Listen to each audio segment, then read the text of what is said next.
وجعلناكم شعوبا وقبائل لتعارفوا আর তোমাদেরকে জাতি এবং গোত্রে ভাগ ভাগ করে দিয়েছি যেন তোমরা পরস্পরকে জানতে পারো, চিনতে পারো। তবে ইন্না আকরামাকুম ইনদাল্লাহ আতকাকুম, তবে তোমাদের মধ্যে আল্লাহর নিকটে সবচেয়ে মর্যাদামণ্ডিত, পুরস্কার প্রাপ্ত সেই হবে।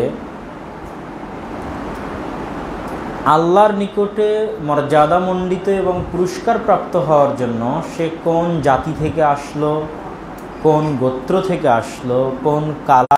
ইন্না আকরামাকুম ইনদাল্লাহ, আল্লাহর নিকটে তোমাদের সম্মান এবং মর্যাদার পার্থক্য তৈরি হবে তোমাদের যোগ্যতার উপর ভিত্তি করে।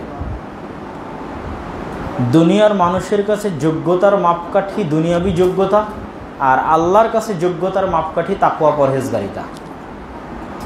তো দুনিয়াতে যার তাকওয়া পরহেজগারিতায় পারফরমেন্স ভালো ছিল, সে কোন জাতির, কোন গোত্রের, কোন রঙের, কোন পেশার, তা আল্লাহ সুবহানাহু ওয়া তাআলা দেখবেন না, তাকে যোগ্যতা অনুযায়ী মূল্যায়ন করবেন। এটা আল্লাহ সুবহানাহু ওয়া তাআলার আদল ও ইনসাফ, ন্যায়পরায়ণতা, পৃথিবীর সকল মানুষের প্রতি সমান দৃষ্টি। কেউ আল্লাহর নিকটে জাতিগত, গোত্রগত, বর্ণগত কারণে ডিসক্রিমিনেশন, বৈষম্যের শিকার হবে না। যোগ্যতা থাকলে পার পেয়ে যাবে। যোগ্যতার মাপকাঠি কি? তাকওয়া এবং পরহেজগারিতা। আতকাকুম।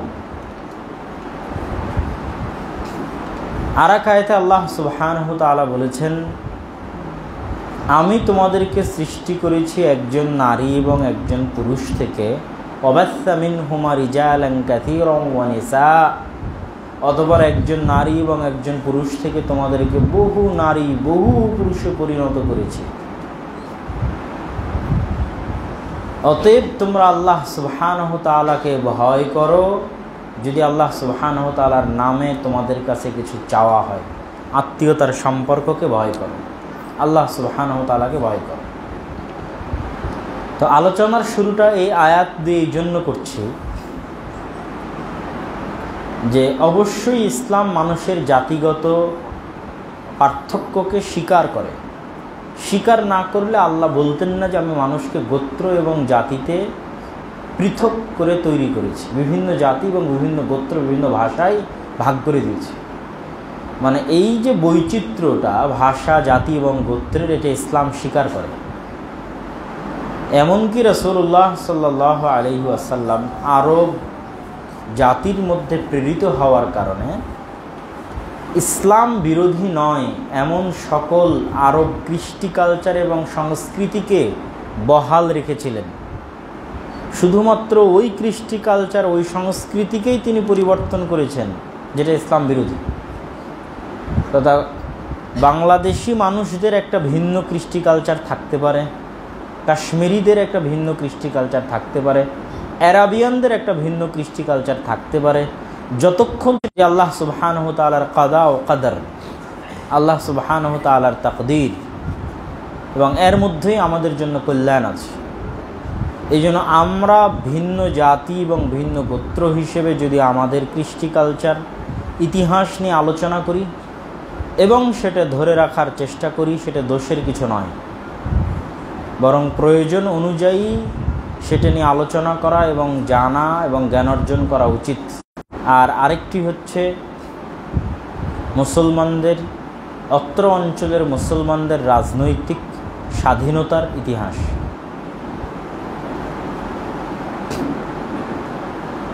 জ্ঞানগত ইতিহাস ভারত উপমহাদেশে কোরআন এবং হাদিসের খেদমত হয়েছে, এটার স্বীকৃতি বড় বড় শেখ সালেহ আল উসাইমিন, শেখ বিন বাজ এবং শেখ নাসিরউদ্দিন আল আলবানী, এই তিনজন ত্রিনক্ষত্রের আবির্ভাবের পূর্ব পর্যন্ত মধ্যের 200 থেকে 250 থেকে 300 বছর কোরআন এবং হাদিস।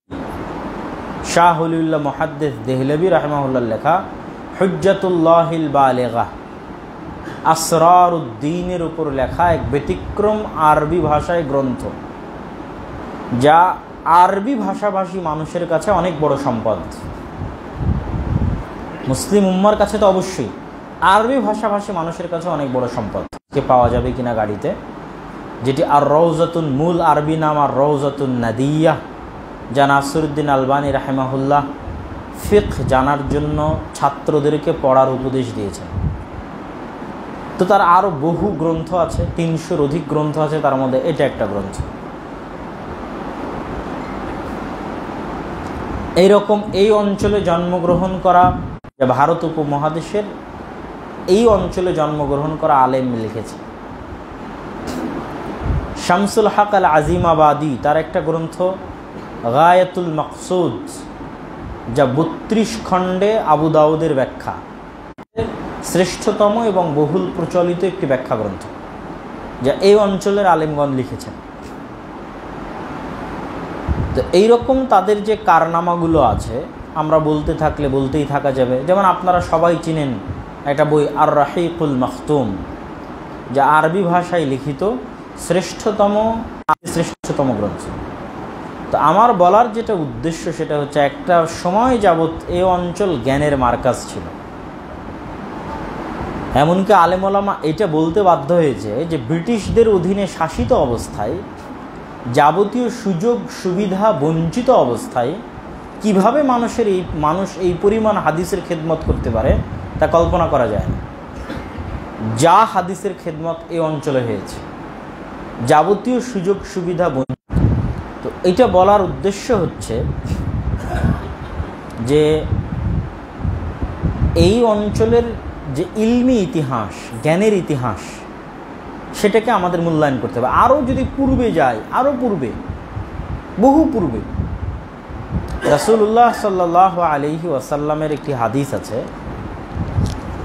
যে দিন যদি সুরাইয়া তারকার নিকটেও থাকে, তাহলে সালমান ফার্সির ভাইয়েরা দিনকে সেখান থেকে ছিনিয়ে নিয়ে আসবে। সালমান ফার্সি হচ্ছে বিলাদ মা ওরা ইন নাহার, নদীর পরবর্তী অঞ্চলগুলো। কোন নদী? আমুদরিয়া, শিরদরিয়া। আমুদরিয়া এবং শিরদরিয়ার পার্শ্ববর্তী অথবা নিকটবর্তী অঞ্চলকে মা ওরা ইন নাহার বলা হয়, যেটা সালমান ফার্সি এবং তাদের বাপদাদাদের পৈতৃক ভূমি। এবং রাসূল সাল্লাল্লাহু আলাইহি ওয়াসাল্লামের এই হাদিসের ভবিষ্যৎবাণী অনুযায়ী পরবর্তীতে বড় বড় মুহাদ্দিসের জন্ম এই অঞ্চলে হয়েছে। সেটা সরাসরি আমাদের অঞ্চল নয়, কিন্তু আমাদের সাথে কানেক্টেড, রিলেটেড। যেমন ইমাম আবু দাউদ রাহিমাহুল্লাহ, আবু দাউদ আস-সিজিস্তানি। তো যারা ঐতিহাসিক ব্যাখ্যাকার, তারা লিখেছেন যে সিজিস্তান হচ্ছে আজকের পাকিস্তান এবং ইরানের বেলুচিস্তান। তথা আজকের পাকিস্তান এবং ইরানের বেলুচিস্তান অঞ্চলে ইমাম আবু দাউদের জন্ম। কুতাইবা বিন সাঈদ আল বাগলানি, বাগলান হচ্ছে আফগানিস্তানের সীমান্তবর্তী অঞ্চলের একটা শহর, যা এখনও ওই নামই আছে, যিনি কুতুবে সিত্তার 6 জন মুহাদ্দিসেরই শিক্ষক। আবু দাউদের শিক্ষক, তিরমিজির শিক্ষক, নাসাইর শিক্ষক, 6 জনের অধিকাংশের শিক্ষক। ইমাম তিরমিজ নামক গ্রাম, যেটা সরাসরি যে নদীর নাম বললাম আমুদরিয়া এবং শিরদরিয়া, তার একদম কোল ঘেঁষে গ্রাম এখনও তিরমিজ নামে আছে। তারপরে ইমাম ইবনু হিব্বান আল বুস্তি, ইবনু হিব্বান অনেক বড় মুহাদ্দিস। তারপরে মাআলিমুস সুনানের লেখক ইমাম খাত্তাবি, তাদের জন্মস্থান যেই জায়গায়, সেই জায়গায় এখন একটা এয়ারপোর্ট আছে, বোস্ট ইন্টারন্যাশনাল এয়ারপোর্ট, আফগানিস্তানের কান্দাহারের আশেপাশের অঞ্চল। আবু হাতেম আর রাজি, আবু জুরআ আর রাজি, রাজি মানে রায়, রায় নগরী। রায় নগরীকে দিকে নিসবত করে যখন কোনো কিছু বলা হয় সেটা রাজি। ব্যাখ্যাকার এবং ঐতিহাসিকগণ লিখছেন আজকের ইরানের তেহরানের রাজধানীর নিকটবর্তী কোনো অঞ্চলকে সেই যুগে রায় বলা হতো। তারপরে ইমাম মারওয়াজি, মারো বা ইংরেজিতে মার্ভ, মরো বা ইংরেজিতে মার্ভ। তারপরে আল বালখি, বালখ। এই বিশাল অঞ্চলগুলো, বুখারা, ইমাম বুখারি, ইমাম মুসলিম নিশাপুরি, ইরানের একটা বড় শহরের নাম হচ্ছে নিশাপুর। এই যে পুরো এরিয়া সব হচ্ছে নন আরব, মানে আরব নয়, তারা সবাই আরব নয়। আজকের Uzbekistan, Kyrgyzstan, Kazakhstan, Turkmenistan, Afghanistan, Pakistan, Iran, এই ব্যাপক অঞ্চল থেকে সব মুহাদ্দিসের জন্ম হয়েছে। পৃথিবীর সবচেয়ে বড় বড় মুহাদ্দিস যারা, তাদের জন্ম হয়েছে, যারা হাদিসের সবচেয়ে ব্যাপক ভূমিকা এবং অবদান রেখেছে। তো ওই যুগ থেকেই জ্ঞানের একটা সিলসিলা এবং প্রভাব এই অঞ্চলগুলোতে ছিল। তার আরও বহু উদাহরণ আমরা দিতে পারবো এবং আলোচনা করতে পারবো, পেশ করতে পারবো। তবে এই সংক্ষিপ্ত আলোচনার মধ্যে দিয়ে এতটুকু তুলে ধরার ইচ্ছা যে ভারত উপমহাদেশের শুধু মুসলমানেরা নয়, বরং যদি আহলুল হাদিসদেরকেও খাস করে বলি, যে আহলুল হাদিসদের কাছে ইলিম নাই বা আলেম ওলামা নাই, বা তারা ব্রিটিশদের হাতে তৈরি, এরকম যে বিভিন্ন অভিযোগগুলো আছে, যদি এই লম্বা ইতিহাসগুলো মানুষ জানে, তাহলে এই অভিযোগগুলো উত্থাপন করা কঠিন হবে।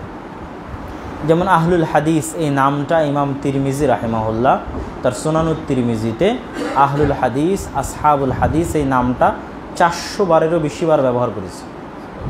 ইমাম শাফিঈ তার কিতাবুল এবং কিতাবুল রিসালার মধ্যে 20 বারেরও অধিক আহলুল হাদিস এবং আসহাবুল হাদিস এই নাম ব্যবহার করেছে। তাহলে ইমাম তিরমিজি তার সুনানুত তিরমিজিতে যে আহলুল হাদিস এবং আসহাবুল হাদিসের কথা বললেন, ইমাম শাফিঈ তার কিতাবুল এবং কিতাবুল রিসালায় যে আহলুল হাদিস এবং আসহাবুল হাদিসের কথা বললেন, তারা কারা? আর আমরা যদি ব্রিটিশদের তৈরি হই তাহলে আমরা কারা? তখন তো আর ব্রিটিশরা ছিল না। তো এই ইতিহাসগুলো আমাদের জানা এবং এই ইতিহাসগুলোর সাথে রিলেট করা এবং কানেক্টেড করতে পারাটা অনেক বড় জরুরি একটা কর্তব্য। ইতিহাস আল্লাহ নিজেও বর্ণনা করে, ঘুরিয়ে ফিরিয়ে বারবার বলতে থেকেছেন। আসমান থেকে পানি বর্ষণ করি, নদী নালা প্রবাহিত করেছি, পাহাড় দিয়েছি, বিভিন্ন জায়গায় বিভিন্ন আঙ্গিকে বিভিন্ন স্টাইলে। তাহলে এটা একটা কি গেল? আল্লাহর নেয়ামত এবং দয়ার বর্ণনা কোরআন মাজিদে। আল্লাহ সুবহানাহু তাআলার শাস্তি এবং জান্নাত, জাহান্নাম ও পরকালের বর্ণনা, কিয়ামতের ভয়াবহতা, জান্নাতের নেয়ামত, জাহান্নামের শাস্তি। বারবার বিভিন্ন জায়গায় ইউসুফ, ইয়াকুব, ইসহাক, ইব্রাহিম, মারিয়াম, ঈসা চলতেই আছে। ঘুরিয়ে ফিরিয়ে আল্লাহ সুবহানাহু ওয়া তাআলা ইতিহাস বর্ণনা করেছে পবিত্র কোরআন। বড় বড় নবীদের ইতিহাস বর্ণনা করেছেন, সুলাইমানের ইতিহাস বর্ণনা করেছেন, দাউদের ইতিহাস বর্ণনা করেছেন। স্বাধীনতার ইতিহাসও ছিল। এই রাজনৈতিক স্বাধীনতার ইতিহাস যদি আমরা বলি যে ইসলাম ভারত উপমহাদেশে কিভাবে এসেছে, তাহলে ঐতিহাসিকরা বলছেন কেউ কেউ অঞ্চল, কেউ বলেছে ভারতের নদিয়ায়, আর অধিকাংশ ঐতিহাসিকগণ বলেছেন আজকের মালদাহ, মুর্শিদাবাদ, চাঁপাইনবাবগঞ্জের যে ছোট সোনা মসজিদ থেকে নিয়ে মালদা ওল্ড স্টেশন পর্যন্ত বাংলাদেশের সীমান্তে পড়েছে। দরাসবাড়ি মাদ্রাসা বাংলাদেশের সীমান্তে পড়েছে। এরকম কিছু জিনিস বাংলাদেশের সীমান্তে পড়েছে। বাকি প্রচুর মসজিদ, বড় সোনা মসজিদ সহ আরও মসজিদ এবং বড় স্থাপত্য ভারতের সীমানার মধ্যে, কিন্তু ওই বরাবরই ওই রোড ধরে, রোডের দুই সাইডে। এটাকেই বলা হচ্ছে গৌড়, স্বাধীন সুলতানি শাসন আমলে বাংলার রাজধানী। স্বাধীন সুলতানি শাসনামল মানে হচ্ছে দিল্লিতেও মুসলমানদের শাসন ছিল, বাংলাতেও মুসলমানদের শাসন ছিল। তারপরও বাংলার মুসলিম শাসকরা দিল্লির মুসলিম শাসকদের অধীনস্থ থাকতো না, থাকতে পার্মানেন্টলি এই বাংলাকে দিল্লির অধীনস্থ করতে পারেনি। মানে মুসলমানেরাই, দিল্লির মুসলিম শাসকরা বাংলার মুসলমানদেরকে অধীনস্থ করবে, এটা সম্ভব হয়নি মুঘলদের আগ পর্যন্ত। এই মুঘলদের আগ পর্যন্ত এই সময়টুকুকে বলা হয়েছে ইতিহাসে স্বাধীন সুলতানি শাসনামল, যার অনেক চিহ্ন বৈশিষ্ট্য অবিকৃত অবস্থায় এখনও আছে। যেমন একটা আমি বললাম যে ছোট সোনা মসজিদ, যেটা চাঁপাইনবাবগঞ্জ। একটা হচ্ছে রাজশাহীর বাঘার যে মসজিদ, যেটা সুলতান নাসিরউদ্দিন নুসরত শাহ। এই সময় দিল্লির শাসকরা বাংলাকে এই জন্য অধীনস্থ করতে পারত না, যেটা ইবনে বতুতা তার সফরনামার মধ্যে লিখেছেন। তিনি বাংলায় এসেছিলেন। ইবনে বতুতা পৃথিবীর একজন ঐতিহাসিক পরিব্রাজক, যিনি অর্ধ পৃথিবীরও বেশি অংশ পায়ে হেঁটে বিভিন্ন তৎকালীন যুগে সফর করেছেন। তার মধ্যে তিনি বাংলাতেও এসেছেন। এবং বাংলার এই নদীনালা, পানি, প্রচুর ভ্যাপসা গরম, অতিরিক্ত মশা, এগুলোর জিকির উল্লেখ তিনি সেই কালে করেছেন তার বইয়ে, যে জান্নাত এবং জাহান্নামের সংমিশ্রণ, মানে প্রাকৃতিক দৃশ্য জান্নাতের মতো, কিন্তু ভ্যাপসা গরম আর মশার অত্যাচার জাহান্নামের মতো। ইবনে বাতুতা তার মশার উপদ্রব বেড়ে যেত, তখন দিল্লির শাসকরা পালিয়ে যেতেন। এই হচ্ছে স্বাধীন সুলতানি শাসনামল। আর এই স্বাধীন সুলতানি শাসনামলের পরে আসে মোঘলদের শাসন। মোঘলেরা বাংলাকে প্রথম তাদের মধ্যে অন্তর্ভুক্ত করে এবং রাজধানী গৌড়কেও বাদ দিয়ে দেয়, রাজধানী সোনারগাঁকেও বাদ দিয়ে দেয়, রাজধানী করে ঢাকা, যেটা বুড়িগঙ্গার তীরে আহসান মঞ্জিল বা লালবাগের কেল্লা, এই অঞ্চলকে তারা রাজধানী করে, জাহাঙ্গীরনগর নাম দেয় বাদশাহ জাহাঙ্গীর। এবং ওই সময় এটাকে বলা হতো সুবা, সুবে বাংলা। সুবা মানে প্রদেশ, উর্দুতে সুবা মানে প্রদেশ, সুবে বাংলার সুবেদার। ন্যায়পরায়ণতা এবং ইনসাফের কারণে, প্রজা হিতৈষী আচরণের কারণে এবং প্রজাদের হিতাকাঙ্ক্ষী আচরণের কারণে আল্লাহ সুবহানাহু ওয়া তাআলার দয়া এবং নেয়ামতে পরিপূর্ণ হয়ে গেছিল এই অঞ্চল।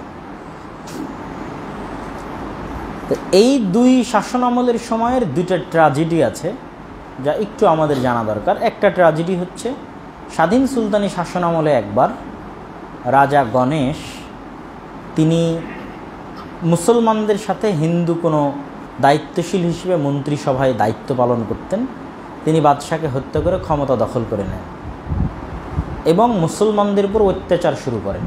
হিন্দুদের হাতে ক্ষমতা চলে যায় এবং মুসলমানদের উপর অত্যাচার শুরু হয়। তখন এই অঞ্চলের একজন আলেম, কুতবে আলম, তিনি জৌনপুরের শাসক ইব্রাহিম আশ-শারকিকে দাওয়াত দেন বাংলার মুসলমানদেরকে বাঁচানোর জন্য হিন্দুদের অত্যাচার থেকে।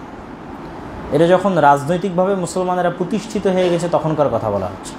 তার নামে ওয়াকফ ছিল, কোনো রাজা বাদশাহ ওয়াকফ করেছে, সাধারণ মানুষ ওয়াকফ করেছে, বিভিন্ন মসজিদ মাদ্রাসার নামে টোটাল এই ভূখণ্ডের 5 ভাগের 1 ভাগ সম্পত্তি ওয়াকফ ছিল, যেটা ব্রিটিশরা যখন ব্রিটিশরা আখিরাত সম্পত্তি বাজেয়াপ্তকরণের মাধ্যমে বাজেয়াপ্ত করে জমিদারদের দিয়ে দিয়েছিল। ফলে যা সম্পত্তি এখন মসজিদ মাদ্রাসার সেগুলো 150-200, সর্বোচ্চ, সর্বনিম্ন 50, 60, 30, 40, 10, 20। তো এই জন্য তখন মুসলমানদের জমি জায়গা এবং শিক্ষা দীক্ষা ছিল না এটা বললে ভুল হবে, বরং ভালো শিক্ষা দীক্ষা এবং ভালো মসজিদ মাদ্রাসা ছিল, এটাই ধারণা করতে হবে। ইতিহাস এটারই প্রমাণ বহন করে। তো এই সংক্ষিপ্ত নীতি, কৃষ্টি, কালচার সব ধ্বংস হয়ে গেছে, মানে হুবহু হিন্দুদের মতো হয়ে গেছে। কেন রাজনৈতিক পৃষ্ঠপোষকতা পেয়েছে একটা দীর্ঘকালব্যাপী বাদশাহ আকবরের আমলে, যে হিন্দু মুসলিম কালচারাল মিক্সিং হতে হবে, সেকুলার মুসলিম। ঠিক আলাউদ্দিন হোসেন শাহের আমলে এই বাংলায় বলি, এটা আমার আগে মাথায় আসেনি, কিন্তু কিছুদিন আগে আমাদের মদিনা ইসলামী বিশ্ববিদ্যালয়ের একজন শিক্ষক শেখ মনসুর আল খালাফ, উনি দীর্ঘ 1 মাস ব্যাপী জামিয়া সালাফিয়া ডাঙ্গিপাড়া পবা রাজশাহীতে দার্স দিয়েছেন।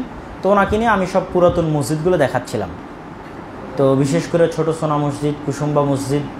তো এই মসজিদগুলোর সাথে লাগানো ওই সমস্ত রাজা বাদশাদের কবর নাই, বা মসজিদের মধ্যে নাই, বা মসজিদের সামনে নাই, এই জিনিসটাকে উনি পয়েন্ট হিসেবে ধরেছে যে তৎকালীন মুসলমানেরা কবর পূজারী ছিলেন না। কবর পূজারী থাকলে মসজিদের মধ্যে কবর দিতেন, অথবা মসজিদের পরিক্রমায় পুরো ভারতের স্বাধীনতার সূর্য অস্তমিত হয়। আর পুরো ভারতের স্বাধীনতার সূর্য অস্তমিত হতে ফাইনাল ঘোষণা আসতে 100 বছর লাগে। 1757 23শে জুন থেকে 100 বছর লাগে ফাইনাল স্বাধীনতা, টোটালি মানে নাই স্বাধীনতা এটার ঘোষণা আসতে। 1857তে যখন সর্বভারতীয় বিপ্লব বা সিপাহী বিদ্রোহ হয়, তখন নামকা অস্তে হলেও মুঘল সম্রাট বাহাদুর শাহ জাফর এই বিদ্রোহে নেতৃত্ব দিয়েছিলেন। ব্রিটিশরা এই বিদ্রোহটা দমন করতে সফল হয়। দমন করতে সফল হওয়ার ফলে বাহাদুর শাহ জাফরকে নির্বাসনে পাঠিয়ে দেয় মায়ানমারের রেঙ্গুনে, যেখানে এখনও তার কবর আছে। এইটার মাধ্যমে ভারত উপমহাদেশে একদম আইনগত ঘোষণা দিয়ে মুসলমানদের শাসনের সমাপ্তি হয়ে যায়। তাহলে 1757তে ইস্ট ইন্ডিয়া কোম্পানির মাধ্যমে শুরু, 1857তে টোটালি সমাপ্তি। তবে 1757 পর থেকেই মুসলমানদের মধ্যে ব্রিটিশদের বিরুদ্ধে জিহাদের চেতনা কাজ করে। ওই যে শাহুলিল্লাহ মুহাদ্দিস দেহলভির নাম বলতো, আব্দুল আজিজ মুহাদ্দিস দেহলভি রাহিমাহুল্লাহ প্রথম এই ভারতকে দারুল কুফর বলে ঘোষণা দেন, যে ব্রিটিশদের অধীনস্থ এই ভারত মুসলমানদের রাষ্ট্র নয়, এটা আর মুসলিম রাষ্ট্র নয়, এটা কাফের রাষ্ট্র, অতএব এটার বিরুদ্ধে জেহাদ করা ফরজ অথবা জায়েজ। তার এই ফতোয়ার উপর ভিত্তি করে শাহ ইসমাইল শহীদ রাহিমাহুল্লাহ এবং সৈয়দ আহমদ বেরেলভি রাহিমাহুল্লাহ তারা তখন ব্রিটিশদের বিরুদ্ধে জেহাদের আন্দোলন শুরু করে এবং তাদের পরবর্তীতে আরও বিভিন্ন জায়গায় তাদের আন্দোলনের কথা বলেন। বিভিন্ন জায়গায় ভিন্ন ভিন্ন আঙ্গিকে ব্রিটিশদের বিরুদ্ধে মুসলমানেরা তাদের সংগ্রাম অব্যাহত রেখেছে। আর ওই যে শাহ ইসমাইল শহীদের নাম বললাম, উনি 25,000 হাদিসের হাফেজ। উনি ওই যুগে বই লিখেছেন তাকবিয়াতুল ঈমান, তাওহীদের উপর। সেই কালে বসে যখন মদিনা বিশ্ববিদ্যালয় ছিল না, দারুল উলুম দেওবন্দ ছিল না, আর কোনো বড় স্বীকৃত প্রতিষ্ঠান ছিল না, তখন তিনি এই উপমহাদেশে বসে তাওহীদের উপর শিরক এবং বেদাতের বিরুদ্ধে এত শক্ত এবং এত কঠোর লিখনী লিখেছেন যা আজ পড়লে অবাক হতে হয়। আপনি যদি মনে করেন যে আজ মদিনা থেকে পড়ে এসে আমরা কোরআন এবং সহিহ হাদিসের দাওয়াত দিচ্ছি, তাহলে তাদের খেদমতকে অপমান করা হবে। যখন মদিনা বিশ্ববিদ্যালয়ের জন্মই হয়নি, 200 বছর আগের কথা বলছি, তখন তারা সঠিক আকীদা এবং আমলের দাওয়াত দিয়েছেন। ওই বই আপনি বাংলাতেও পাবেন, তাকবিয়াতুল ঈমান, আরবিতে অনুবাদ হয়েছে রিসালাতুত তাওহীদ নামে। আমার জানা মতে এখনও হয়তো তাওহীদের উপর এবং শিরকের বিরুদ্ধে, বেদাতের বিরুদ্ধে এত শক্ত বই ভারত উপমহাদেশের আলেম ওলামা এখনও হয়তো লিখতে পারেনি, যেটা শাহ ইসমাইল শহীদ রাহিমাহুল্লাহ 200 বছর আগে লিখেছেন তাকবিয়াতুল ঈমান নামে। উনি দুইভাবে কাজ করেছেন। উনি দেখেছেন মুসলমানেরা যেইভাবে হিন্দুদের সাথে মিশে গেছে, যেইভাবে কালচারাল মিশ্রিত হয়নি, তখনও বাংলার সীমান্তের নাম পদ্মা, আর বাংলার সীমান্তের আগে এটারই নাম গঙ্গা। তো এই নদী ধরে যখন তারা সফরে গেছেন, তখন মুর্শিদাবাদ, মালদা, রাজশাহী, চাঁপাইনবাবগঞ্জ এই অঞ্চলগুলোতেও তারা থেমেছিলেন, দাওয়াতি কাজ করেছিলেন। এই মর্মে ইতিহাসে প্রমাণ আছে। তার কারণেই এই অঞ্চলগুলোতে আহলুল হাদিসদের সংখ্যা সেই কাল থেকে বেশি। আহলুল হাদিসদের মসজিদ মাদ্রাসার সংখ্যা এই অঞ্চলে সেই কাল থেকে এই কারণে বেশি। এটা আমি লিখিনি, এটা মাওলানা সানাউল্লাহ অমৃতসুরি তার আখবারে আহলে হাদিসের মধ্যে নিজে লিখে গেছেন। যে উনি লিখছেন যে আমি একবার মালদা মুর্শিদাবাদে জালসা করার জন্য গেলাম, তো এত মানুষ, হাজার হাজার মানুষ, তো আই এম সারপ্রাইজড, আমি আশ্চর্য হলাম যে বাংলার এই কোনায়, মানে পশ্চিম বাংলার এই কোনায় এত আহলে হাদিস কীভাবে। তখন আমি ইতিহাস যাচাই করে দেখলাম, উনি লিখছেন ইতিহাস যাচাই করে দেখলাম যে মাওলানা শাহ ইসমাইল শহীদ এবং সৈয়দ আহমদ বেরেলভি এই অঞ্চলে দাওয়াতি কাজের জন্য এসেছিলেন। পাশাপাশি তাদের পরবর্তীতে মাওলানা এনায়েত আলী এবং বেলায়েত আলী দীর্ঘ 12 বছর এই অঞ্চলে দাওয়াতি কাজ করেছেন। তাদের ফলশ্রুতিতে আজকে এত মানুষ আহলে হাদিস যারা আমার বক্তব্য শোনার জন্য এখানে এসেছে। তো এটা আমার লেখা না, এটা মাওলানা সানাউল্লাহ অমৃতসুরি লিখেছেন আজ থেকে 60-70 বছর আগে। ৩৩ সালের 6ই মে বালাকোট, পাকিস্তানের সীমান্তবর্তী একটা শহর, পাহাড়ি অঞ্চল। আগে থেকেই তারা এটা চয়ন করেছিলেন যুদ্ধের জন্য, সীমান্ত চয়ন করেছিলেন, পাহাড়ি অঞ্চল চয়ন করেছিলেন। এই দীর্ঘ ভারতীয় ভূভাগ সমতল, পুরো ভারতীয় ভূভাগ থেকে রসদ যেত, মুজাহিদরা ট্রেনিং নিয়ে যেত, কিন্তু যুদ্ধ হতো সীমান্তে, পাহাড়ি অঞ্চলে, পাকিস্তান এবং আফগানিস্তানের পাহাড়ি অঞ্চলে। সেখানে শিখদের বিরুদ্ধে এক যুদ্ধে শাহ ইসমাইল শহীদ এবং সৈয়দ আহমদ বেরেলভি মারা যান। এই হলো মুসলমানদের ব্রিটিশ বিরোধী আন্দোলনের শুরু। তারপরে আরও বিভিন্নভাবে আন্দোলন চলতে থেকেছে, কিন্তু এই আন্দোলনের ফল মুসলমানেরা ভোগ করতে পারে, তাহলে সেই আন্দোলন সফল। কথা মনে বুঝাতে পারিনি আমি। পুরো ভারত মুসলমানদের অধীনস্থ, বাদশাহ আলমগীর সর্বশেষ প্রতাপশালী মোগলদের শাসক, কোরআনের হাফেজ, সুন্নাতের পাবন্দ, আল্লাহওয়ালা, আল্লাহ ভীরু, তাকওয়াবান, পরহেজগার শাসক। দীর্ঘ 50 বছর পরিপূর্ণ ভারত, একদম আফগানিস্তানের সীমান্ত থেকে নিয়ে মায়ানমারের সীমান্ত পর্যন্ত শাসন করেছে। ব্রিটিশরা যখন ইস্ট ইন্ডিয়া কোম্পানি যখন ভারতে ঢুকে গেছে, তখনও তিনি শাসক। তো তাহলে ইস্ট ইন্ডিয়া কোম্পানির হাতে ভারতের মুসলমানেরা শাসন ক্ষমতা হারালো। হারানোর পর মুসলমানদেরই ব্যথা বেশি হওয়ার কথা, কেন তারা শাসন ক্ষমতা হারিয়েছে। শাসন ক্ষমতা তার হিন্দুরা হারায়নি, তাহলে তাদের ব্যথা কেন হবে? তাহলে মুসলমানেরা ক্ষমতা হারালো এবং পুনরায় ক্ষমতা পাওয়ার জন্য তারা যুদ্ধ করেছে। কিন্তু এখন কি মুসলমানদের হাতে ক্ষমতা আছে? পরিপূর্ণ ভারতের নাই। তাহলে শাহ ইসমাইল শহীদের ওই আন্দোলন এখন ইনকমপ্লিট, অসমাপ্ত এবং অপরিপূর্ণ। এবং তৎকালীন আরও যারা আন্দোলন করেছে তাদের সেই আন্দোলন অসমাপ্ত এবং অপরিপূর্ণ। তো এই আন্দোলনের ধারাবাহিক বিশ্বযুদ্ধে পরাজয়ের কারণে টুকরো টুকরো হয়ে যায় মুসলিম খেলাফা। তখন মুসলমানেরা আর একবার, এই ভারত উপমহাদেশের মুসলমানেরা আর একবার ধাক্কা খায়। আর দ্বিতীয় বিশ্বযুদ্ধের পর থেকে ব্রিটিশ ভাবতে থাকে আমি তো আর সুপার, তাহলে তারা এই সমগ্র ভারতে টিকতে পারবে না। কেন টিকতে পারবে না? আর অনেকগুলো কারণ ছিল, অনেক লজিক ছিল। তারা পোড় খাওয়া রাজনীতি করে এই ডিসিশন নিয়েছে। কেউ যদি বলে স্বার্থের জন্য এই ডিসিশন নিয়েছে, এটা ভুল হবে। রাজনীতি করতে করতে ছ্যাঁকা খেতে শেরে বাংলা একে ফজলুল হক এই অঞ্চলে মুসলিম লীগের বিরুদ্ধে আন্দোলন করেছে। আচ্ছা, তার আপনি উদাহরণ কোথায় পাবেন? শেখ মুজিবুর রহমানের অসমাপ্ত আত্মজীবনীতে শেখ মুজিবুর রহমান লিখতেছে যে উনি মুসলিম লীগের হয়ে রাজনীতি করেন, আর শেরে বাংলা একে ফজলুল হক কৃষক প্রজা পার্টি। তো মুসলিম লীগের হয়ে যেহেতু শেখ মুজিবুর রহমান ছাত্র রাজনীতি করেন, তো কোথাও বক্তব্য দিতে গেলে যখন শেরে বাংলার, যখন কলকাতার দাদাবাবুরা রাজি হয়নি যে আমরা ভারতের সাথে চলে যাব, আমরা আলাদা বঙ্গ বা বাংলাদেশ করব না, তখন শেরে বাংলা একে ফজলুল হক বলেছেন না, এর চাইতে পাকিস্তানের সাথে সম্পৃক্ত হওয়া ভালো, তাও এই অঞ্চলের মুসলমানেরা স্বাধীন থাকবে, ভালো থাকবে, বাঁচবে।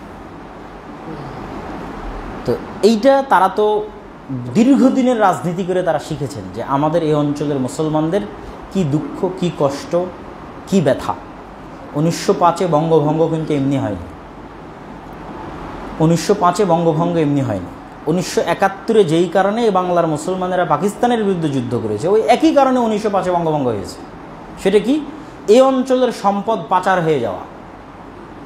একটা গাইকে, একটা গাভীকে আমি লালন পালন করছি, কিন্তু দুধ দহন করে আরেকজন নিয়ে চলে যাচ্ছে। এই পুরো বাংলার অর্থের উপর, কৃষির উপর কলকাতা নট মাস্টার বইয়ের মধ্যে লিখে গেছে যে উনি যখন 47-এর পর এই পূর্ব পাকিস্তানের জিওসি হিসেবে নিয়োগ পান, তখন ঢাকাতে একটা সেনানিবাস করার জন্য একটা টিনের ভাঙ্গা ছাউনি ছাড়া কিছুই ছিল না। যে উনি ঢাকাতে সেনানিবাস করবেন, তো টিনের ভাঙ্গা ছাউনি ছাড়া কিছুই ছিল না। কেন? সব কিছু তো কলকাতা কেন্দ্রিক প্রতিষ্ঠিত হয়েছে। এখানে কি হবে? এখানে কলেজ নাই, বিশ্ববিদ্যালয় নাই, কল নাই। ফকির অবস্থায় রাষ্ট্রের উত্থান হয়েছে, কোনো প্রকার অস্ত্র ছাড়া, কোনো প্রকার হেল্প ছাড়া, সহযোগিতা ছাড়া। তার একটা উদাহরণ এই পাকিস্তান। তো ঠিক 71-এ আমরা কেন পাকিস্তানের বিরুদ্ধে আন্দোলন করেছি? ওই যে 6 দফা দাবি ছিল শেখ মুজিবুর রহমানের, যে আমাদের কেন্দ্রীয় ব্যাংক আলাদা চাই, আমাদের মুদ্রা আলাদা চাই, যেন এই অঞ্চলের সম্পদ পাচার না হয়ে যায়। আমরা আবাদ করছি, আমরা লালন পালন করছি, টাকা চলে যাচ্ছে পশ্চিম পাকিস্তান। এটা বন্ধ করাই ছিল মূল উদ্দেশ্য। ওই 6 দফা দাবির মূল উদ্দেশ্য ছিল এইটা। তো এইটা আমাদের এই যে 1905 সালে বঙ্গভঙ্গ, রাজনীতিতে অল ইন্ডিয়ার চাইতে বেশি সচেতন ছিল। তারও একটা কারণ আছে। তার কারণ হচ্ছে গোটা ব্রিটিশরা যে দীর্ঘ 180-90 বছর এ ভারতে শাসন করেছে, তো তাদের রাজধানী দিল্লি ছিল না, তাদের রাজধানী কলকাতা ছিল মোস্ট অফ দ্য টাইম। মুসলমানেরা যখন শাসন করেছে তখন রাজধানী দিল্লি, মোগলেরা যখন শাসন করেছে, ব্রিটিশরা যখন শাসন করেছে তখন বেশিরভাগ সময় রাজধানী ছিল কলকাতা। এই জন্য কলকাতা কেন্দ্রিক এই অঞ্চলের মানুষেরা বেশি রাজনীতি সচেতন ছিল ভারতের অন্য অঞ্চলের চাইতে। ফলত পশ্চিমবঙ্গের বাঙালিরা যেমন রাজনীতি সচেতন ছিল, পূর্ববঙ্গের বাঙালিরাও রাজনীতি সচেতন ছিল। এই জন্য মুসলিম লীগ পশ্চিম পাকিস্তানে প্রতিষ্ঠিত হয়নি, ঢাকায় প্রতিষ্ঠিত হয়েছে 1906 সালে মুসলমানদের আলাদা দেশের জন্য। লাহোর প্রস্তাব 1940-এ পশ্চিম পাকিস্তানে কেউ পেশ করেনি। শেরে বাংলা একে ফজলুল হক বাঙালি লাহোরে লাহোর প্রস্তাব পেশ করেছে, এবং লাহোরের মিনারে পাকিস্তানে এখনও শেরে বাংলা একে ফজলুল হকের নাম লেখা আছে যে তিনি লাহোর প্রস্তাব পেশ করেছেন। এই জন্য এরা ছিল রাজনৈতিকভাবে অনেক সচেতন এবং দূরদর্শী সম্পন্ন নেতা। তো এই লম্বা আলোচনা করার পিছনে কারণ কি, যে আমরা এখন আমাদের এই দেশের স্বাধীনতাটাকে সম্পৃক্ত করে ফেলেছি শুধু 71-এর ইতিহাসের সাথে। এবং দুটা ভুল, আমাদের ইতিহাসের দুটা চরম ভুল। এক নাম্বার হচ্ছে আমরা মনে করেছি আমাদের জাতিসত্তার উত্থান শুধু 71-এ। 2, এই অঞ্চলে যে মুসলিম শাসকরা ছিল তাদেরকে ইন্ডিয়ানদের মতো বিদেশি দখলদার শাসক হিসেবে আমাদের বই পুস্তকে তুলে ধরা হয়েছে। ইখতিয়ারউদ্দিন মোহাম্মদ বিন বখতিয়ার খিলজিকে পাহাড়পুরের বৌদ্ধ বিহারের ধ্বংসকারী, হামলাকারী, আক্রমণকারী হিসেবে আমাদের পাঠ্যপুস্তকে তুলে ধরা হয়েছে। এটা খুবই ভয়ঙ্কর। যেটা আমি যখন স্টুডেন্ট লাইফে ভারতে ছিলাম তখন আমি দেখতাম যে ভারতের সিলেবাসের মধ্যে এটা ঢুকানো হচ্ছে যে বাদশাহ শাহজাহান, বাদশাহ আলমগীর বা আর যারা আছে তারা হচ্ছে এই দেশ দখলকারী, বাহির থেকে এসে এই দেশ দখল করে থেকেছে। আর যে সমস্ত হিন্দু শাসকরা তাদের বিরুদ্ধে যুদ্ধ করত, শিবাজি, ছত্রপতি, তারা হচ্ছে মারাঠা বা রাজপুত, তারা হচ্ছে এই দেশের ইতিহাসের মূল অংশ।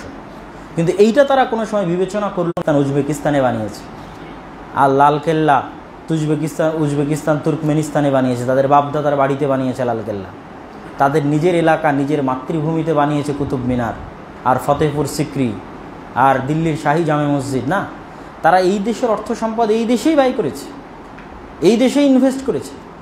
মুসলমানেরা যখন স্পেনে গেছে, আন্দালুসে গেছে, তখন স্পেন থেকে টাকা পয়সা নিয়ে এসে মক্কা মদিনার উন্নয়ন করেনি, স্পেনেরই উন্নয়ন ঘটিয়েছে। যত বিশ্ববিদ্যালয়, যত কলেজ, যত লাইব্রেরি, আলহামরার বিল্ডিং, কর্ডোভার জামে মসজিদ, গয়াদেল কুইভার নদীর উপর, সবই আর তোর দেশের নাম ইসলাম।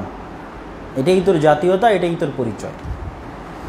তো সম্মানিত উপস্থিতি, এই যে দুটো ভুল, একটা হচ্ছে বাংলাদেশকে শুধু 71-এর সাথে কানেক্টেড করা, দুই বাংলাদেশের যারা আমাদের অতীত ইতিহাসের যারা আমাদের নায়ক বলা চলে, তাদেরকে এই দেশে দখলদার হিসেবে উপস্থাপন করা, এটা খুবই খারাপ। তো এখান থেকে আমাদের কি শিখতে হবে? এখান থেকে আমাদের যেটা শিখতে হবে সেটা হচ্ছে যে আমরা 71-এ দেশ পেলেও মানচিত্র পেয়েছি 47-এ। মানচিত্র যদি না থাকে, দেশই থাকে, তাহলে 47-কে আগে স্বীকৃতি দিতে হবে, তাহলে আপনি বাংলাদেশ পাবেন, নাহলে নাই বাংলাদেশ। এটা ইন্ডিয়ার একটা অংশ।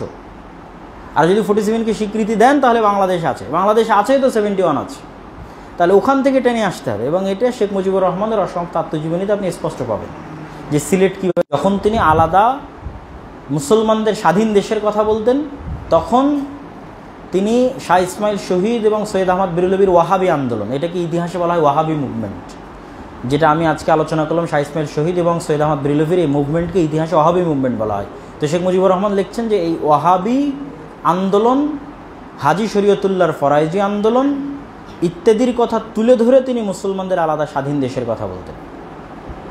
তো আজ আমরা যেই দেশে বসবাস করছি, এই দেশ দীর্ঘ 800 বছরব্যাপী মুসলমানদের পরিশ্রম, রক্ত, চেষ্টা, শ্রম ইত্যাদির ভিত্তিতে তৈরি হয়েছে। এটাকে যদি শুধু আমি 71 থেকে কানেক্টেড করি, তাহলে এই দেশের রাজনৈতিক পরিচয়কে হত্যা করা হবে, রাজনৈতিক সত্তাকে হত্যা করা হবে। এবং এই দেশের স্বাধীনতা এবং সার্বভৌমত্ব নির্ভরই করে এদেশের ইসলামের সাথে, যেটার উপর ভিত্তি করে আপনি মানচিত্র পেয়েছেন, যে মানচিত্রকে পরবর্তীতে আপনি স্বাধীন করেছেন। অতএব এই জিনিসটা আমাদের মনে রাখতে হবে এবং আমাদের পরবর্তী প্রজন্মকে স্মরণ করাতে হবে সঠিক এবং প্রকৃত ইতিহাস। এবং এই মানচিত্রের যারা দিয়েছেন আমাদেরকে, তারাই শেরে বাংলা একে ফজলুল হক, হোসেন শহীদ সোহরাওয়ার্দী, খাজা নাজিমুদ্দিন, যাদের কবর একসাথে 3 নেতার মাজার আছে ঢাকা বিশ্ববিদ্যালয়ের মধ্যে, কিন্তু অবহেলিত, কোনো রাজনৈতিক দলের কাছে মূল্যায়িত নয়। কেন সব রাজনৈতিক দলের কাছে এদেশের পরিচয় শুরু হয় 71 থেকে, তাহলে কেমনি মূল্যায়িত হবে? আরে তুমি মানচিত্র না পেলে দেশ পাবো কোথায় থেকে? তো এই বলে আমি আমার আজকের সংক্ষিপ্ত বক্তব্য শেষ করছি। ভারত উপমহাদেশের মুসলমানদের ইলমি ইতিহাস সমৃদ্ধ, সুসমৃদ্ধ, এবং ভারত উপমহাদেশের মুসলমানদের রাজনৈতিক স্বাধীনতার ইতিহাস সুসমৃদ্ধ।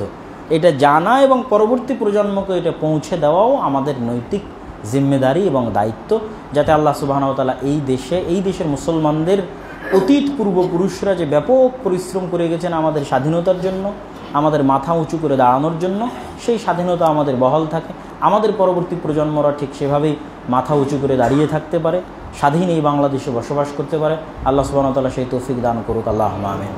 তো আমি আমার বক্তব্য শেষ করছি। আমরা আসলে বেশি সময় নিব না, একটু প্রশ্নোত্তরের মাধ্যমে বিদায় নিব এবং আমাদের রাজশাহী যেতে হবে। আমরা ইশার সালাত পড়ে নিয়েছি।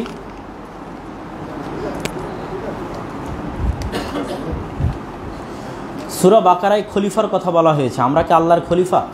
খলিফা মানে হচ্ছে স্থলাভিষিক্ত, একজনের জায়গায় আর একজন দায়িত্বপ্রাপ্ত।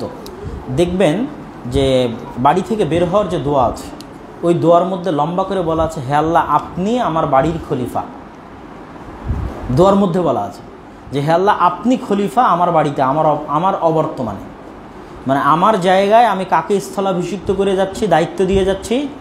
আল্লাহকে, আমার বাড়ির জিম্মেদারি। আংতাল খলিফা ফিল আহল, আমার বাড়িতে আপনি দায়িত্বশীল, আপনি জিম্মেদার। তো স্থলাভিষিক্ত দায়িত্বশীল মানে হচ্ছে মানব জাতি সৃষ্টির পূর্বে এখানে একটা জাতি বসবাস করতো, তাদের নাম কি? জিন। তো আল্লাহ সুবহানাহু ওয়া তাআলা জিনদের স্থলাভিষিক্ত করে তাদের জায়গায় আর একটা নতুন জাতি সৃষ্টি করছেন, তাদের নাম কি? মানুষ। এই হলো জিনদের স্থলাভিষিক্ত মানুষ।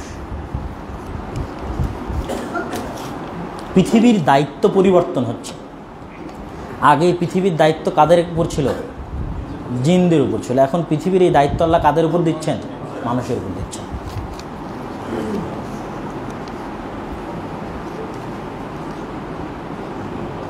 সফরকালীন সময়ে কসর নামাজ কাজা হলে করণীয় কি? বাড়িতে আসলে আর কসর চলবে না, বাড়িতে আসলে পূর্ণ পড়তে হবে। যতক্ষণ সফরে ছিলেন ততক্ষণ সুযোগ ছিল।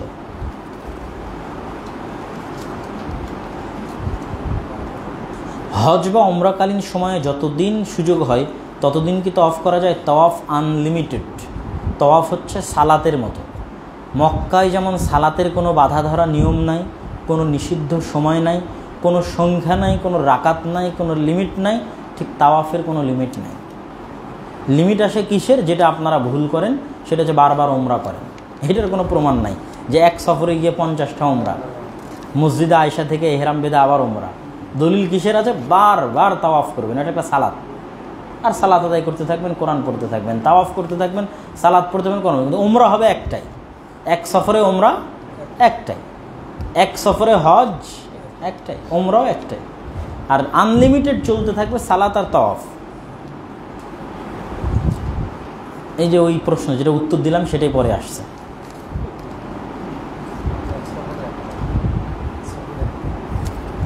ইসরায়েলের বিরুদ্ধে যদি কোনো মুসলিম দেশ যুদ্ধ ঘোষণা করে, তাহলে সেই দেশের সৈন্য হয়ে যুদ্ধ অংশগ্রহণ করলে কি জিহাদের মর্যাদা পাবো? আশা করা যায়, ইনশাআল্লাহ পাওয়া যাবে। আমরা হাদিস থেকে জানতে পারি যে জাররা পরিমাণ ঈমান থাকলে বেহেশতে যাবে। এই জাররা পরিমাণ ঈমান কেমন ঈমান, এই বিষয়টি বুঝিয়ে বলবেন। অনেকেই বুঝে না এই জাররা পরিমাণ ঈমান কি। মূলত সকল হাদিসের যেটা সারমর্ম, সেটা হচ্ছে ঈমান মূল ভিত্তি আর আমল তার শাখা। তার আগে আরেকটা বলিনি, এই ঈমান সংক্রান্ত যত আলোচনা আছে, যত মতভেদ আছে, যত বাতিল ফেরকা আছে, সব আলোচনা মিন্নাতুল বারী 2য় খণ্ডের মধ্যে, যেটা নতুন প্রকাশ হলো কিছুদিন আগে। যদি ইমাম বুখারীর কিতাবুল ঈমান আমরা আলোচনা করেছি, এগুলো সব পয়েন্ট বিস্তারিত আলোচনা করা আছে। ঈমান সংক্রান্ত যা আলোচনা আসতে পারে। যদি আজকে গাড়িতে বই থাকে, আমি জানি না বাইরে বই আছে কিনা, থাকলে হ্যাঁ আছে, এখানে মসজিদে আছে না বাইরে আছে? আচ্ছা, যদি থাকে তাহলে সেখানে আপনারা নেওয়ার চেষ্টা করবেন। ঈমানের সংক্রান্ত সব প্রশ্নের উত্তর পাবেন। তো ঈমানের এই অংশের ব্যাখ্যায় ওখানে যেটা মিন্নাতুল বারী 2য় খণ্ডে যেটা লিখিত পাবেন, সেটা হচ্ছে মানুষের আমল মানুষকে কাফের করে না, মানুষের আমল মানুষকে ফাসেক করে। আর ফাসেক মুমিন তার অন্তরে থাকা ঈমানের কারণে। ঈমান মানে তাওহীদ, আল্লাহর একত্ববাদের উপর বিশ্বাস, শিরক না করা, রাসূল সাল্লাল্লাহু আলাইহি ওয়াসাল্লামের নবুয়তের বিশ্বাস। যদি শিরকে লিপ্ত থাকে তাহলে এটা কার্যকরী হবে না। মান মাতা ওয়ালাম ইউশরিক বিল্লাহ, যে এমন অবস্থায় মারা গেল যে শিরক করলো না, দাখালাল জান্নাহ, ও টুডে অর টুমরো জান্নাতে যাবেই যাবে, ইনশাআল্লাহ যাবেই যাবে। এটাই হলো সেই ঈমান। জাররা বরাবর ঈমান মানে ফ্রেশ, নির্ভেজাল, আল্লাহর উপর তাওহীদের একাত্মবাদ, শিরক মুক্ত বিশ্বাস। এটাই হলো জাররা পরিমাণ ঈমান। এটা যদি থাকে, এটা থাকার পর যদি আমলের ত্রুটি থাকে, সালাত মিস গেছে, সিয়াম মিস গেছে, অবৈধ ইনকাম করে ফেলেছে, অবৈধ সম্পর্ক করে ফেলেছে, মিথ্যা কথা বলে ফেলেছে, থাকতেই পারে, তাহলে সেগুলোর জন্য সে শাস্তি পাবে। তওবা না করে গেলে কবরে এবং পরকালে জাহান্নামের আগুনে সে কী করবে? শাস্তি ভোগ করবে। শাস্তি ভোগ করার পর একদিন না একদিন তাকে জাহান্নাম থেকে মুক্তি দিয়ে জান্নাতে দিয়ে দেওয়া হবে, যদি তার আকীদা ফ্রেশ হয়, আল্লাহর উপর তাওহীদের বিশ্বাস যদি ফ্রেশ হয়। এটাই হচ্ছে জাররা পরিমাণ ঈমান।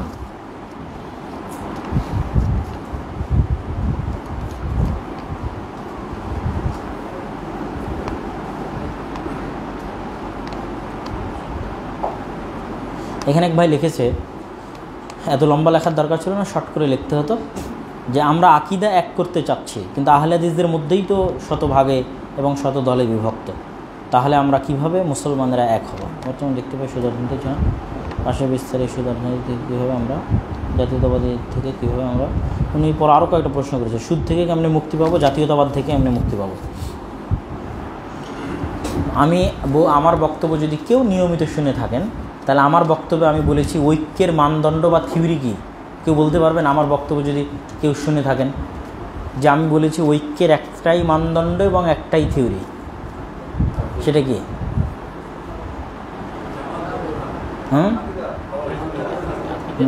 আর জানলে তো ঠিক আছে, আকিদা তাওহীদ তো খুব সুন্দর। কিন্তু এই যে উনি বললো না যে আহলে হাদিসরা দলে দলে বিভক্ত হয়ে আছে, তখন আমি একটা অ্যান্সার দিয়েছি যে ঐক্যের একটাই মানদণ্ড এবং একটাই ভিত্তি, সেটা হচ্ছে রাষ্ট্র ক্ষমতা। সেটা কি?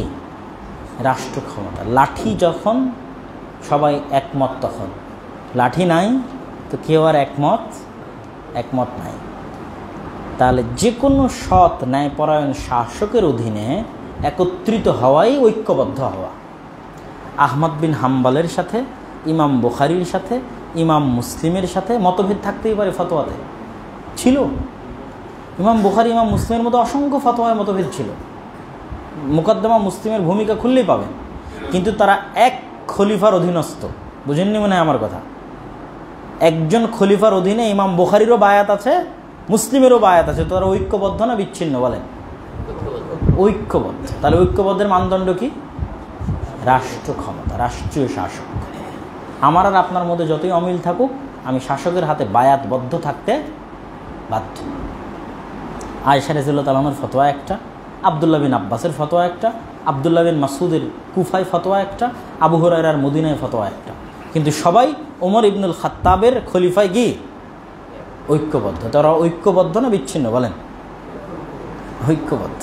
তো ঐক্যবদ্ধের মানদণ্ডিক রাষ্ট্র ক্ষমতা। এটা ছাড়া ঐক্যবদ্ধ হওয়ার কোনো রুলস এবং কোনো থিওরি আমার জানা নাই, আমার ছোট্ট অভিজ্ঞতা এবং জ্ঞানে।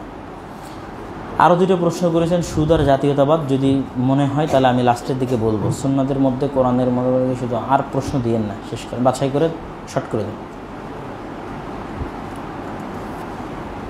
স্ট্রিট বিজনেসে রাস্তা দখল করে ব্যবসা করা কতটা যুক্তিসম্মত? রাস্তার পথিকদের যদি কষ্ট না হয়, রাষ্ট্রীয়ভাবে যদি কোনো নিষিদ্ধতা না থাকে, করা যায়।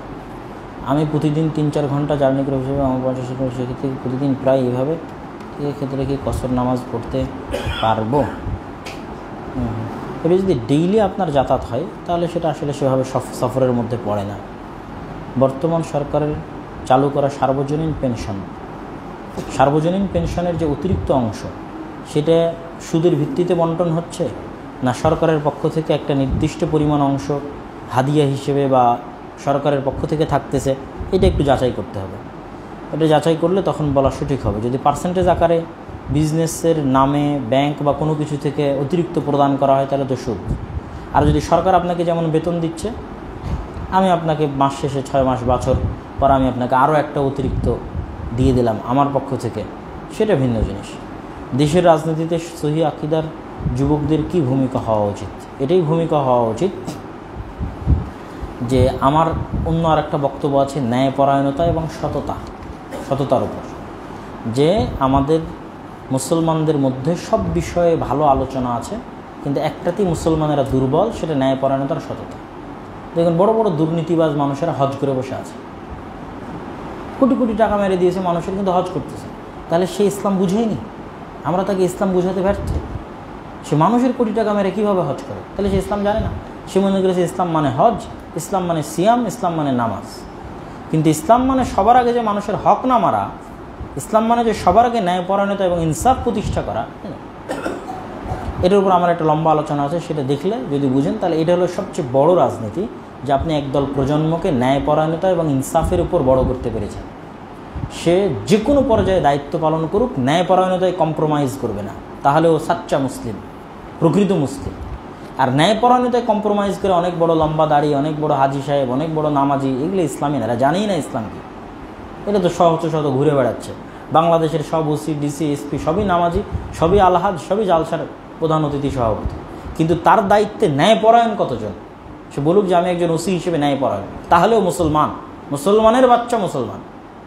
সে বলুক যে আমি একজন এসপি হিসেবে শতভাগ ন্যায়পরায়ণ, আমি ইনসাফ প্রতিষ্ঠা করেছি, তাহলেও মুসলমানের বাচ্চা মুসলমান। ও জানে ইসলাম কি, আর না হলে ও জানেই না ইসলামকে। আমরাও জানাতে পারিনি ইসলাম কাকে বলে।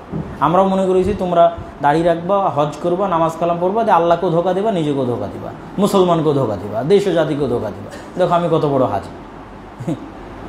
এটা আমরাও শিখিয়েছি, তারাও এটা শিখছে।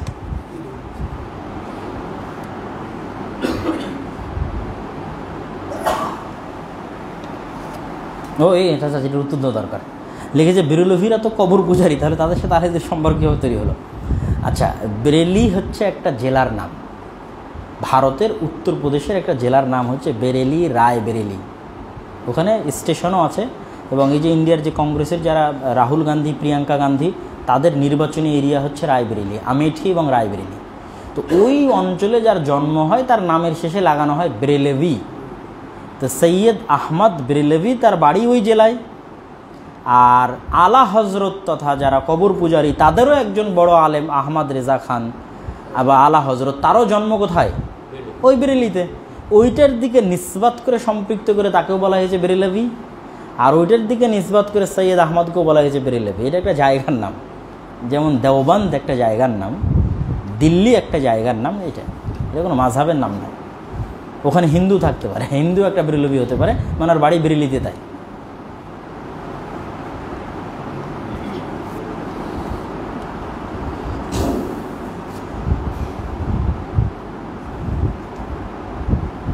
তো ঠিক আছে, আমরা আমাদের আলোচনা এখানেই শেষ করি। সবাই বৈঠক শেষ দোয়া পড়ি। সুবহানাকা আল্লাহুম্মা ওয়া বিহামদিকা আশহাদু আল্লা ইলাহা ইল্লা আনতা আস্তাগফিরুকা ওয়া আতুবু ইলাইক।